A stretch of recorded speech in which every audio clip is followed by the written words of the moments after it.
ഹർഷ നാട്ടിലെത്തിയത് 10 ദിവസത്തെ ലീവിന്. അച്ഛനമ്മമാരടക്കമുള്ളവരെ കണ്ടെത്താനായില്ല. ഒടുവിൽ മടക്കം. പ്രിയപ്പെട്ടവരുടെ ചേതനമേറ്റ ശരീരമെങ്കിലും കാണണമെന്ന മോഹവുമായി UK-യിൽ നിന്നും ദുരന്തം വിധിച്ച ചൂരൽമലയിൽ പറന്നിറങ്ങിയത് ഹർഷ ഇന്ന് മടങ്ങും. 8 ദിവസം നീണ്ട തെരച്ചിലിലും അച്ഛനെയും അമ്മയെയും കണ്ടെത്താനായില്ല. ഈ നാട്ടിൽ അനുജത്തി സ്നേഹം മാത്രം. ബാംഗ്ലൂരിൽ നിന്ന് UK-യിലേക്ക് വിമാനം കയറും. ലണ്ടനിലെ റോയൽ ഷൂസ്ബറി ആശുപത്രിയിൽ നഴ്സായ ഹർഷയ്ക്ക് അനുവദിച്ചത് 10 ദിവസത്തെ അവധി മാത്രമാണ്. അച്ഛനും അമ്മയും ബാക്കി വെച്ച വീടടക്കം എല്ലാം പൂർത്തിയാക്കണമെന്ന് ഹർഷയ്ക്ക് പോയേ തീരൂ.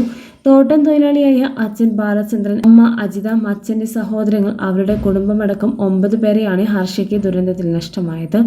5 മാസം മുമ്പാണ് ഹർഷ UK-യിലേക്ക് പോയത്. കോഴിക്കോട് പഠിക്കുന്നതിനാൽ അനുജത്തി അപകടത്തിൽപ്പെട്ടില്ല. നിലവിൽ ബാലചന്ദ്രന്റെ മൂത്ത സഹോദരൻ ഭാസ്കരൻ, ഇളയ സഹോദരൻ വിജയൻ, ഭാസ്കരന്റെ മകൾ സൗന്ദിക, വിജയന്റെ മകൻ നിഖിൽ കൃഷ്ണ എന്നിവരുടെ മൃതദേഹങ്ങളാണ് കിട്ടിയത്. ഇനിയുമുണ്ട് കുഞ്ഞുങ്ങളടക്കം 5 പേർ.